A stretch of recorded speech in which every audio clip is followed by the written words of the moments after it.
दिन में तू ना हो वो दिन ही नहीं, जिस जीवन में तू ना वो जीवन नहीं। उत्पत्ति के पुस्तक 8वें अध्याय का 9वां वचन।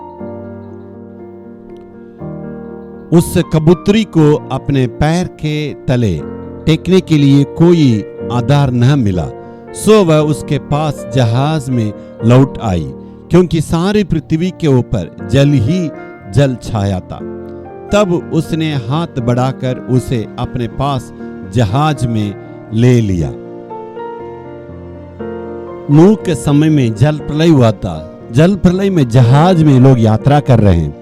जब पानी बंद हो चुका था, उस वक्त नूह ने कौवा को बाहर भेजा और कबूतर को बाहर भेजा, और कबूतर वापस आया और उसे उसने हाथ पकड़ के अंदर ले लिया था, लेकिन कौवा वापस नहीं आया।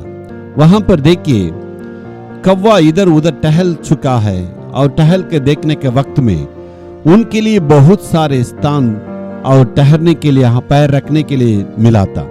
सड़ा हुआ शरीर और सड़ा हुआ लाश और सड़ा हुआ जानवरों का शरीर, मनुष्य का शरीर, ये इधर उधर गंदगी है, वो सब में वो बैठ सकता था। इसलिए वह नूह ने उसको वापस नहीं लिया, उस कौवा भी वापस आना नहीं चाहा।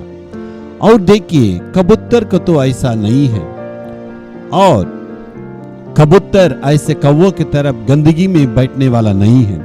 उनको साफ सुथरा स्थान चाहिए, और सारे जहां में उतना गंदगी है, सड़ा हुआ मांस है और सड़ा हुआ शरीर है, इसलिए कबूतर वहां टहल नहीं सकता। तुरंत वापस आया तो जहाज में नूह ने वापस ले लिया। इस कौवा को हमें ये दर्शाता है, ये हमारा पुराना जिंदगी। मसीह में आने के पहले हम ऐसे गंदगी में रहते थे, शराबों में, और जितने भी शैतान की बातें हैं उसमें फंस चुके थे। वो सब हमारे लिए अच्छा लगा, इसलिए मनमानी जीवन बिताए हैं और पाप करते आए, इसलिए वो हमें गंदगी में रहना पड़ा। लेकिन मसीह में आने के बाद हम पवित्र बन जाते हैं, हमारा विचार बदल जाता है, हमारा सोच विचार में बदलाव, हमारा कर्तव्य में बदलाव, हमारा काम में, चाल चलन में, हमारा रवैया में बदलाव आ जाता।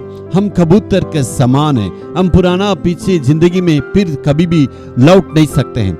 यदि पवित्रता में रहेंगे, उस कबूतर के समान उस प्रभु के पास वापस आने के लिए जब कोशिश करेंगे, फिर से प्रभु अपने हाथ बढ़ा के आपको सुरक्षित जगह में, जहाज के अंदर जैसे सुरक्षित रखा था, वैसे प्रभु अपने आप में आपको सुरक्षित रखने के लिए तैयार है। Hallelujah, hallelujah.